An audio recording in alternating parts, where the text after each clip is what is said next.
SS news AP, నిజాలు నిర్భయంగా. బండి సంజయ్ వాళ్ళ కొడుకు బండి భగీరథ పోక్సో కేసు గురించి అందరూ తెలిసిందే. తెలంగాణలో అన్ని మీడియా ఛానల్లో గత 4-5 రోజుల నుంచి ఏ ఛానల్ చూసినా కానీ దీని మీదే, ఈ ఇష్యూ మీదే చర్చలు జరుగుతున్నాయి. ఇక్కడ ఒక చిన్న పాయింట్ మనం చిన్న షార్ట్ వీడియోలో చెప్పేసుకుందాం. అసలు ఏం జరిగింది, ఎట్లా అయింది, ఇప్పుడు ఏం జరుగుతుంది, అసలు మన బండి భగీరథ అసలు పోలీసుకి లొంగిపోయాడా లేకపోతే ఇంకా పరారీలో ఉన్నారని చిన్నగా మాట్లాడుకుందాం. లైక్ ఇప్పుడు ఎవరైతే విక్టిమ్ అంటే మైనర్ బాలిక వాళ్ళ మదర్ ఉన్నారో వాళ్ళు ఎఫ్ఐఆర్లో ఫైల్ చేసింది ఏంటంటే December 31 మైనాబాద్ రిసార్ట్లో ఇట్లా తన కూతురి మీద సెక్షువల్ అసాల్ట్ జరిగిందని చెప్పి ఆమె ఎఫ్ఐఆర్లో పేర్కొన్నారు.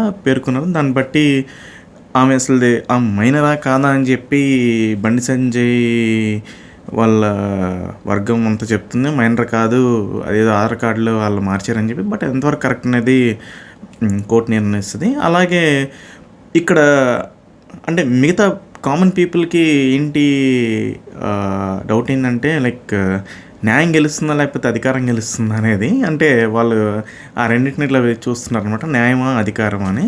ఇక్కడ మనం చూస్తే నార్మల్ ఒక చిన్న కేసుకే ఒక అక్యూజ్డ్ పోలీస్ స్టేషన్లో లొంగిపోతే వాళ్ళ ఇంట్లో ఉన్న వాళ్ళందరినీ తీసుకెళ్ళిపోతారు. మామూలుగా తీసుకెళ్ళి వాళ్ళని విచారించడమో లేకపోతే వాళ్ళని కూర్చోబెట్టి అక్యూజ్ని రంపినో ఏదో చేస్తారు. కానీ ఇంత పెద్ద పోక్సో కేసులో గత 4-5 రోజుల నుంచి ఎవరైతే ఈ బండి భగీరథ అనే అతను పరారీలో ఉన్నా కానీ పోలీసులు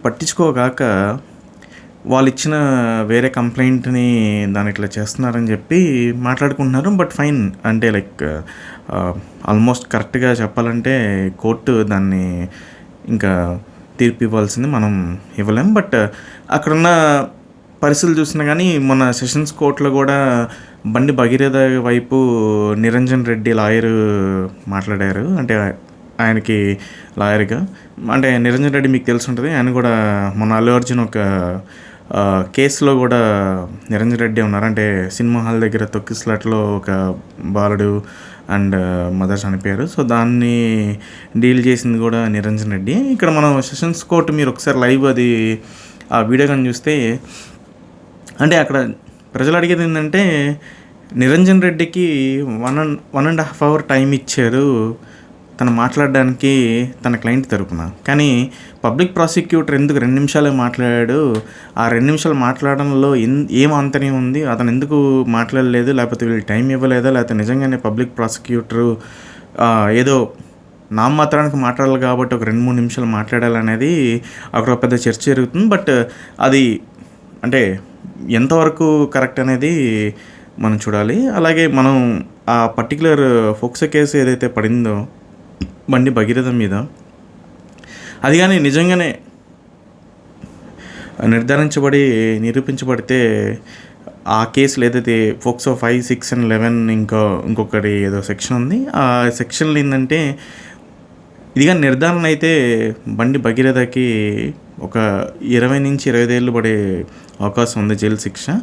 అండ్ ఇక్కడ మనం చూడాల్సింది ఏంటంటే కొంతమంది వీళ్ళు అమ్మాయి అంటే ఎవరైతే మైనర్ బాలిక విక్టిమ్ ఉన్నారో ఆ విక్టిమ్ సైడ్లు కూడా చెప్పేది ఏంటంటే ఇట్లాగా పబ్లిక్ సోషల్ మీడియాలో కూడా ఈ ఫోటోలు పెట్టి అలాగే వాట్సాప్ స్క్రీన్ షాట్స్ పెట్టి ఇట్లా చేస్తున్నారని. నిజంగానే అది చేయకూడదు, అదొక్కటి కొంచెం ఏదో అందరికీ బాధేస్తుంది. ఎందుకంటే ఒక విక్టిమ్, ఒక మైనర్ అమ్మాయి ఫోటోలు లేకపోతే వాళ్ళ పర్సనల్ చాట్స్ని మనం మొత్తం పబ్లిక్ చేయడం అనేది కూడా చట్టంలో చేయకూడదు. బట్ వాళ్ళు చేశారు, దాని మీద ఏం యాక్షన్ ఉంటుందో చూడాలి. ఎందుకంటే ఇప్పుడు ఎవరు కూడా ఏ న్యూస్ ఛానల్ కానీ ఏది కానీ ఒక సెన్సిటివ్ దాన్ని కూడా మనం మాట్లాడము. బట్ అలాంటి సెన్సిటివ్ మ్యాటర్ ఏదైతే ఉందో ఆ మైనర్ బాలికకి సంబంధించిన వీడియోస్ కానీ లేకపోతే